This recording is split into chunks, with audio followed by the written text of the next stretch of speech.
Assistant loco pilot NJP এখানে কোয়ার্টারে থাকে, অস্থি এসছিল। ক্লিনিক্যালি ডাক্তাররা বলছে ইজ অল রাইট, ঠিক আছে, কিন্তু সে সো শকড যে ও পুরো টমাটাইজড। ও কোনো কথা বলার জায়গাই নেই। মানে আপনি কি ওর মানে কথা দেখলাম, ওকে আমি চোখ দিয়ে দেখলাম, ও পুরো মাস্ক পরা আছে, ওর অক্সিজেন না, মাস্কের নিশ্চয়ই কিছু মেকানিজম আছে, লিমারাইজেশন চলছে, ড্রিপ চলছে, পেশেন্টই কথা বলার কোনো ইয়ে নেই। ও খালি ওর একটু ব্যথা ট্যাথা হলে বলতে পারছে, আর খুবই টমাটাইজড। প্রথমত ট্রেন দুর্ঘটনার 2 ঘন্টার মধ্যে রেলের সর্বোচ্চ যিনি সিও রেলওয়ে বোর্ড তিনি বললেন মারা গিয়েছেন, কিন্তু দেখা যাচ্ছে উনি বেঁচে রয়েছেন। Very shocking. এবং মামলা করেছে।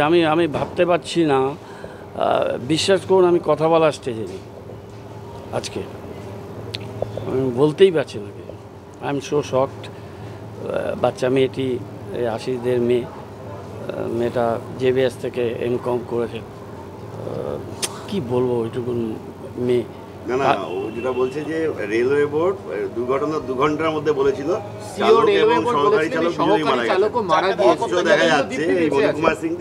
এটা দেখলাম ওদের সিও যে ভদ্রমহিলা, তো দিল্লি থেকে না কোথা থেকে, উনি প্রথমে এসব বলছে এবং উইচ হান্টিং হচ্ছে যে মৃত ব্যক্তিদের ঘাড়ে দোষ চাপিয়ে দাও। আর এ তো ক্লিনিক্যালি ফিট কিন্তু মেন্টালি তো একেবারেই আপসেট। এখানে ভর্তি করেছে, কথা বলা স্টেজে নেই, একেবারেই ট্রমাটাইজড। ওর ব্যথা টাথাগুলো হালকাভাবে বলতে পারছে, আর কিছুই বলার। ওনার নামে তো কমপ্লেনও হয়েছে, ওনার নামে কমপ্লেনও করেছেন একজন সহযাত্রী রেল পুলিশের কাছে যে মানে ওই মেয়েটির কোনো কিছু জানার কথাই না। ও অনেক আজকে গেছি, কথা বলেছি। আমি যে ওয়ার্ড থেকে কাউন্সিলর, ওই ওয়ার্ডে থাকে।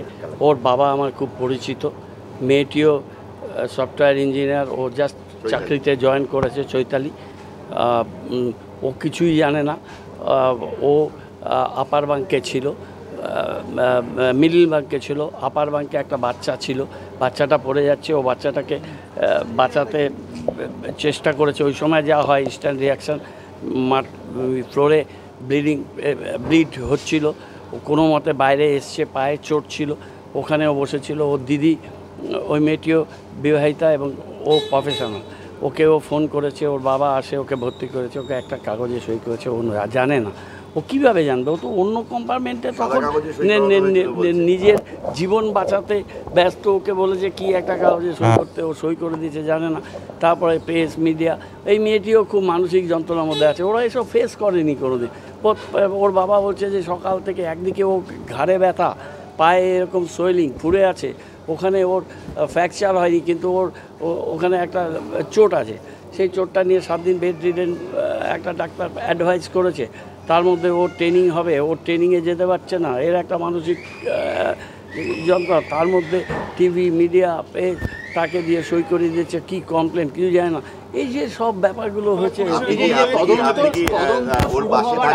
তদন্ত শুরু হওয়ার আগে কে দোষী বলে দেওয়া হচ্ছে, যে বেঁচে আছেন তিনি মারা গেছেন বলে দেওয়া হচ্ছে। এর থেকে আয়রনি হতে পারে না। দেখুন কি কারণে মনে হচ্ছে, ওরা সর্বোচ্চ আধিকারিকরা যারা অ্যান্টি কলিশন ডিভাইস, সেই ডিভাইস তৈরি হয়নি। তারা বলছে সব জায়গায় ডিভাইস তৈরি হয়েছে, ডিভাইসের নাম চেঞ্জ হয়ে গেছে, ডিভাইস আসেনি বাংলায় একটা। এটা বহুদিন আগে আবিষ্কার হয়েছিল এবং এরা বলেছিল যে এটা 100% রেলকে সুরক্ষা দেবে। সিগন্যালিং ব্যবস্থা অত্যাধুনিক করা না করা, সেটা নিয়ে বিস্তর কোশ্চেন হয়েছে। তারপরে একজন ড্রাইভার বা যারা কাজ করে তাদের মিনিমাম যে রেস্টের দরকার, সেই রেস্ট তারা কটা পেয়েছে, কটা ছুটি তাদের ডিউস ছিল, সেই বিষয়গুলো। এবং এটা একটা থরো ইনভেস্টিগেশন, তার অনেক মেকানিজম আছে। এবং আজকের তথ্য প্রযুক্তির যুগে সমস্ত তথ্য কিন্তু থেকে যায়, প্রেস মিডিয়ার তথ্য পেয়ে যাচ্ছে, আর এটা একটা থরো ইনভেস্টিগেশনে পাবে না। এত তাড়াতাড়ি উইচ হান্টিং হয়ে গেল এবং সেটাকে একটা কনক্লুশনে চলে আসলো। তাহলে কি এটা পুরো রেল ব্যবস্থা ভেঙে পড়েছে। আর তদন্ত না, মৃতের আজকে ঘাড়ে কি তদন্ত দোষ তো চাপানোর চেষ্টা হচ্ছে গতকাল? তদন্তটা পুরোপুরি একটা আই ওয়াশিং ছাড়া কিছুই না, তদন্তর নামে প্রহসন। এবং রেলের যে গাফিলতি, 10 জন মারা গেছে, একটা patient very critical in stage, আমরা দেখে আসলাম। মাননীয় মুখ্যমন্ত্রী তার নির্দেশ, তার ব্যবস্থাপনা, তার মনিটরিংয়ে এদেরকে বাড়ি বাড়ি পাঠাচ্ছি। হ্যাঁ, এবং সব বাড়ির লোকদের আনা হচ্ছে, বাড়ির লোক যেখানে আসছে না মেডিকেল থেকে লোক দিয়ে তাদের পাঠাচ্ছি। আমরা এই মানবিক কাজটা দিদি আমাদের দিয়ে বহুবার করান। শিলিগুড়ি যেহেতু একটা মিড পয়েন্টে আছে, এই হাসপাতালেই এসেছিলাম। 3টি ছেলে, তোমার মনে আছে, ওই যে গেছিল পরে মারা গেল, তারপর কফিন এখানে বানানো। ছেলেটিকে যখন কলকাতাতে শিফট করবো, রিভেজ চোট ছিল, ছেলেটা এখানে মারা গেল, মনে আছে রাত্রিবেলা। একটা প্রশ্ন, আপনি বললেন যে ওই মৃতের ঘাড়ে দোষ চাপানোর চেষ্টা হচ্ছে, দায় ঠেলাঠেলি চলছে। এই যে মৃতের ঘাড়ে দোষ চাপানোর চেষ্টা, মালগাড়ির চালক এবং এই সহকারী চালক, যে এফআইআরটা সেটা চৈতালির নামকে ব্যবহার করে করা হয়েছে, সেটা রাজ্যের পুলিশ করেছে। রাজ্যের পুলিশ কেন অতি সক্রিয় হলো? আমি রাজ্যের পুলিশ ওখানে থাকে না, জিআরপি জিআরপি ছিল, আরপিএফ ছিল, কে ছিল, এটা আমি কিভাবে বলবো? এটা তো আমার পক্ষে জানার কথা না। এটা পুলিশের ভূমিকাটাকে আপনি কিভাবে দেখছেন? আমি রেলের ব্যাপারটা আমি বলতে পারি। রেলের সর্বোচ্চ আধিকারিক তারা 2 ঘন্টার মধ্যে বলেছে, without having going into the depth of the incident and the offense and the accident took place, সে সমস্ত কিছু কনক্লুসিভ করে দিচ্ছে। তাহলে তারপর আর কিছু করার দরকার পড়ে না। এবং একজন বেঁচে আছেন ট্রমাটাইজ, তাকে ভালো করছে। তাদের যারা সর্বোচ্চ আধিকারিক, তারা যে সমস্ত বাগাম্বর করেন, যে সমস্ত কথা বলেন, আর সিচুয়েশনকে প্রাগৈতিহাসিক যুগে রেখে দিয়েছে, কোনো কিচ্ছু করা হয়নি।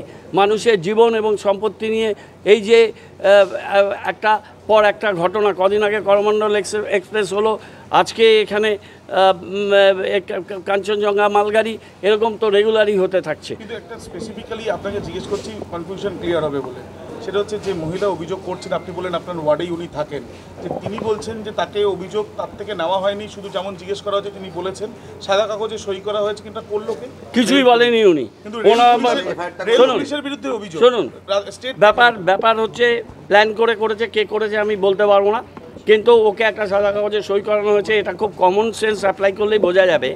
ও একটা S6-এ ছিল খুব সম্ভবত, X6-এ বাঙ্কে ছিল, সেখান থেকে মেয়েটি জীবন বাঁচাচ্ছে, একটা বাচ্চাকে সে রেস্কিউ করার চেষ্টা করছে, সে নিজে ইনজিওর্ড। সে কে কার ভুলে কি হলো ওরকমভাবে গুছিয়ে বলার কারো মেন্টাল স্টেট থাকে না। এইখানেতে প্রশ্ন, স্বয়ং মুখ্যমন্ত্রী এসে রেলের এই ভূমিকাগুলো নিয়ে সোচ্চার হয়েছিলেন, যেমন আপনি বলছেন রেলের গাফিলতি, অথচ রাজ্যের পুলিশ অতি সক্রিয় হয়ে সাদা কাগজে রাজ্যের পুলিশ থাকে না। এখন ইন্ডিভিজুয়াল কোন পুলিশ ওখানে জিআরপি না কে, সেটা এই মুহূর্তে এখানে দাঁড়িয়ে আমি কিভাবে বলবো? আমি এটাই বলতে চাই, আমি যার পুলিশ হোক, আমি এটাই বলবো যে যেভাবে এই মানুষটি বেঁচে আছেন, বহুদিন বাঁচুন, সুস্থ থাকুন, কাজে ফিরুন, এটা আমরা প্রার্থনা করব। তাকে মৃত বলে ঘোষণা করা এবং এনকোয়ারির আগেই কি কারণে অ্যাক্সিডেন্ট হলো এবং কার জন্য হলো সেইটাকে দিক নির্দেশ করে দেওয়া এবং এফআইআর করে দেওয়া, এটা খুব অমানবিক। এবং সেটা রেলের ঊর্ধ্বতন কর্তৃপক্ষ, রেলের মেকানিজম, রেল একটা লাইফ লাইন ভারতবর্ষে, এত হাজার হাজার ট্রেন প্রতিদিন চলে, লক্ষ লক্ষ মানুষ রেলে চলে, সেটা পুরো ভেঙে পড়েছে।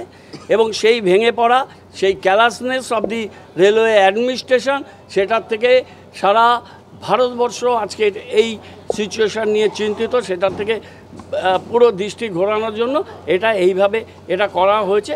জেনে বুঝে সমস্ত তথ্য সংগ্রহ করে, তথ্য প্রকিওর করে রাদার রেল এই কাজটা করেছে। এটা অত্যন্ত দুর্ভাগ্যজনক, নিন্দাজনক। আমরা তীব্রভাবে নিন্দা করি। আমরা এই মানুষগুলো দ্রুত আরোগ্য কামনা করি। যে 10টি মানুষ মারা গেছেন, তাদের তো জীবন ফিরিয়ে দিতে পারবো না, কিন্তু তাদের ভগবান তাদের শক্তি দিন। আমাদের এখানকার গার্ডের মেয়ে, তার স্ত্রী, বাচ্চা মেয়ে, সেন্ট জেভিয়ার্স থেকে পাস আউট করা, রেলওয়েতে চাকরি পেয়েছে, মেয়েটি জয়েন করতে পারছে না।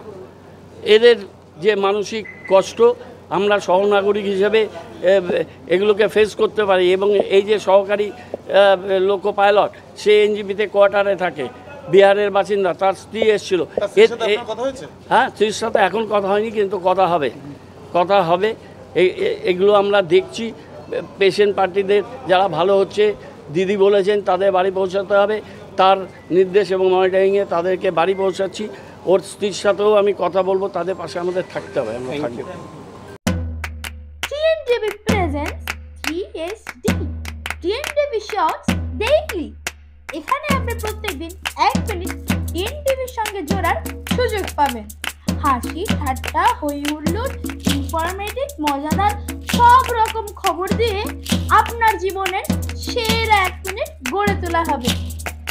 দেখতে ভুলবেন না কিন্তু TSD, সারাক্ষণ সংবাদ পরিবেশন।